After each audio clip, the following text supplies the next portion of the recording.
Embora eu goste muito de falar de estatística, tática, o jogo posicional, eu gosto mais de falar de coração e mente.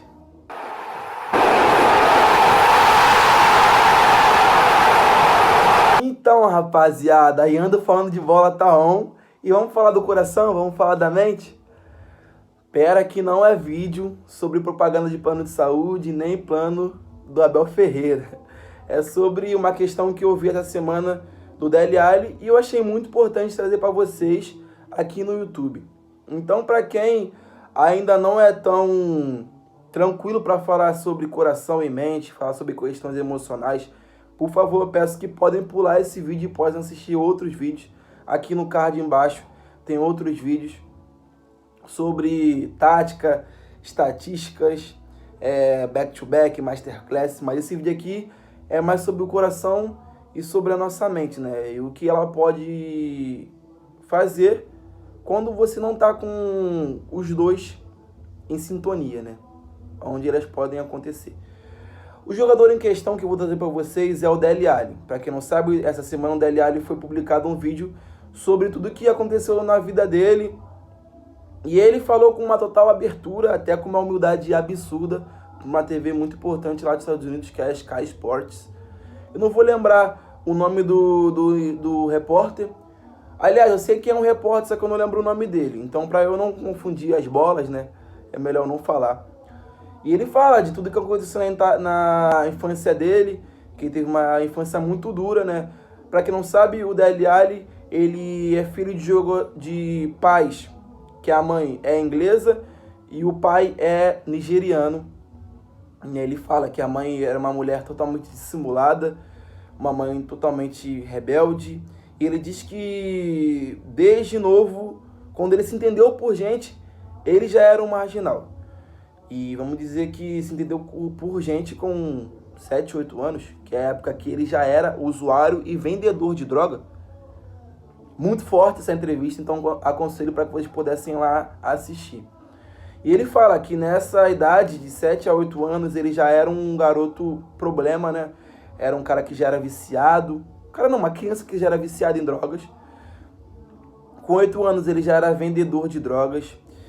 E ele fala que foi abusado sexualmente quando era mais novo.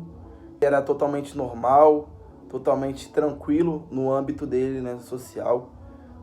E, cara, é um bagulho muito forte, mano. Para quem não sabe, o Dele Alli, ele aos 10 anos, ele foi mandado de volta. De volta não, ele foi mandado pro pai dele. Só que ele via que o pai dele também era totalmente ridículo, não tinha uma paixão, não tinha um amor por ele. E ele volta para as mães e um pouco mais velho, show de bola. Mas ainda vive naquele mundo. Aí, com 10 anos, depois de tudo que aconteceu isso com ele, a mãe dele perde a guarda, né, por direito. E ele é adotado por uma família que hoje em dia ele considera realmente a família dele, que é a família que foi adotiva. Que botou ele para fazer um tratamento, que botou ele para fazer uma escola melhor, botou ele para ser um ser humano, né? Um ser humano. Até 10 anos de idade, o Dele Alli não era um ser humano. Era só uma praga. Eu considero isso uma praga.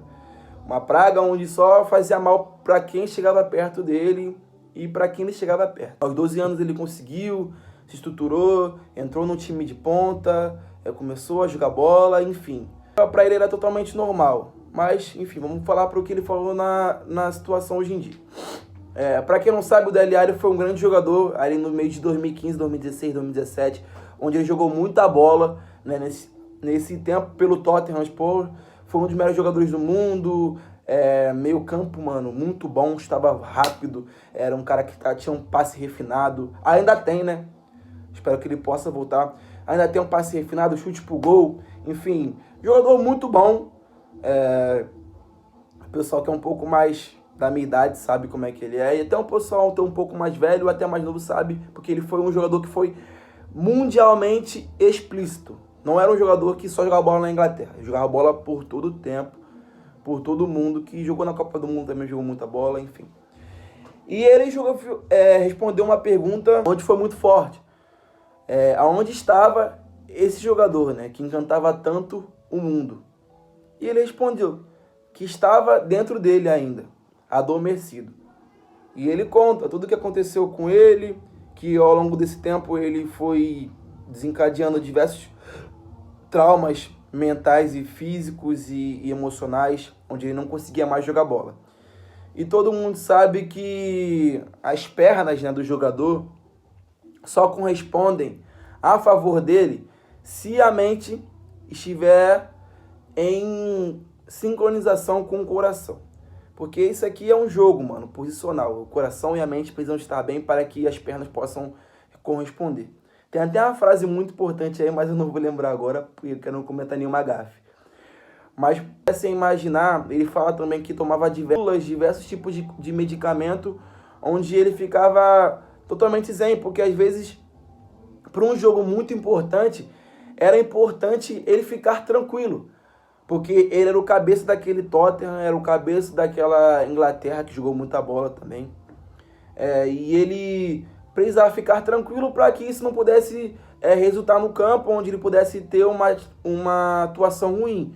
Então ele começou a tomar remédios e no começo foi até tranquilo para ele. Só que durante um tempo ele começou a aumentar essa proporção, onde ele começou a ser refém desses remédios.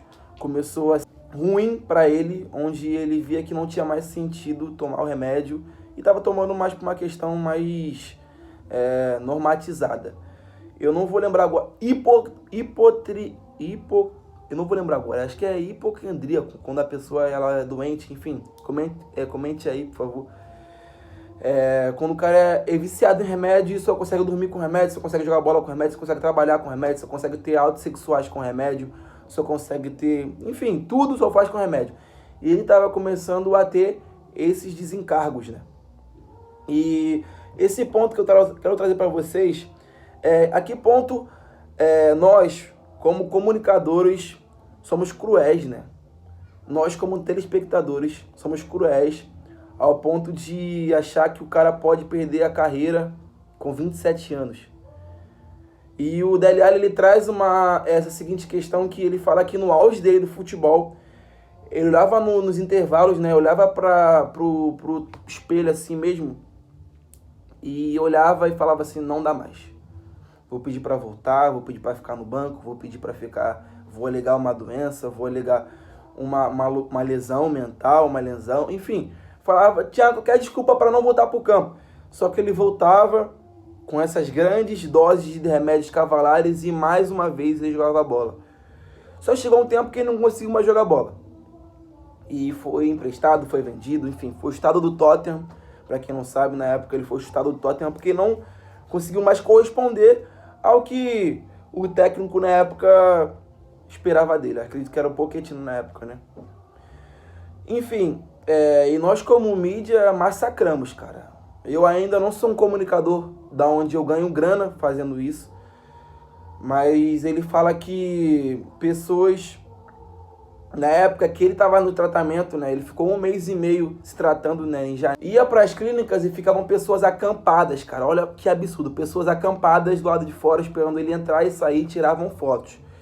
Ele, com essa ciência, avisava para os seus patrocinadores, avisava para os seus clubes, para os seus empresários.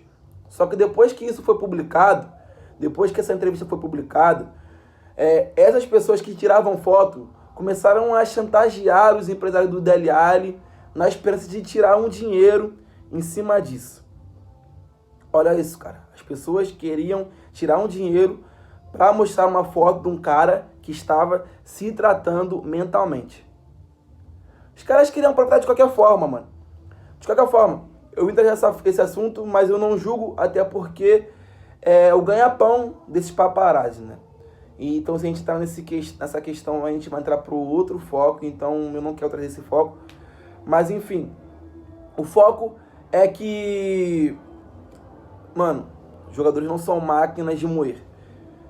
Apesar dos grandes salários, onde eles têm essa capacidade de nos fornecer entretenimento, nos fornecer alegria e muitas vezes também muita tristeza para quem torce para times que sejam consideráveis ruins ou passando por uma situação ruim, porque futebol é fase. Os jogadores têm esse papel, né, de promover a saúde mental de grande parte da população de determinado país. Tem jogadores, tem pessoas que só vivem felizes com seus times. Eu, por um tempo da minha vida, eu também era um cara que só conseguia viver feliz se o meu time ganhasse, eu fizesse um bom jogo, enfim. Mas quando eu perdia, eu era totalmente diferente. Eu não vou julgar isso, porque também entra em outro papo, onde pessoas só têm o time como grande válvula de escape. Hoje em dia eu consigo ser mais tranquilo, hoje em dia eu consigo ser mais resiliente em relação ao meu time, sei que tudo é fase, sei que futebol é fase, e eu tô tranquilo em relação a isso. Só que quando perde eu ainda fico bolado. Só que é uma coisa de mim. Mas ainda é muitos resquícios, muitas coisas pela minha mente. E tá tudo bem, porque eu sou um cara que sou fanático, sou apaixonado pelo meu time. E é isso.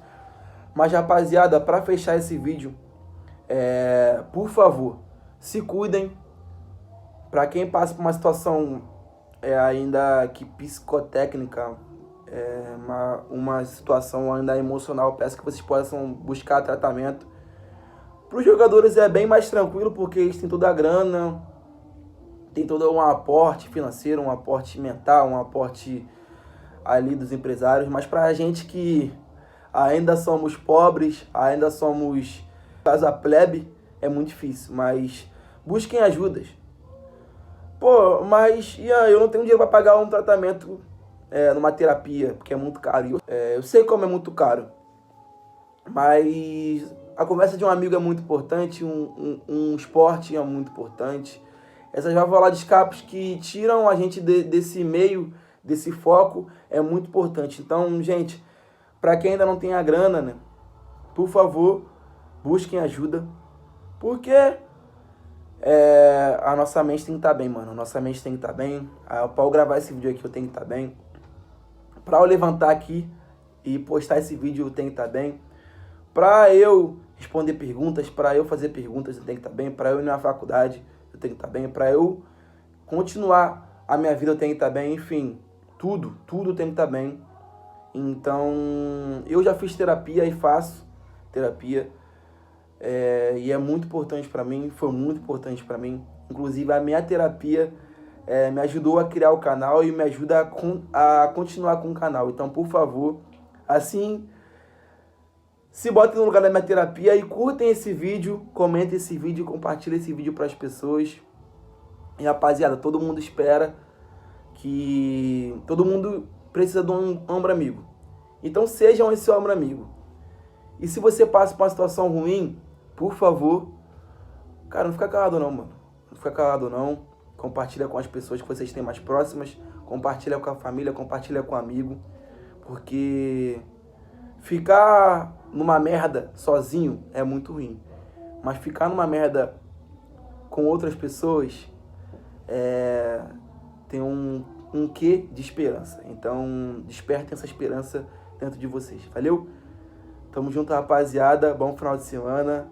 E não deixe de curtir, comentar, compartilhar para o máximo de pessoas que vocês conhecem. Tamo junto e é nóis.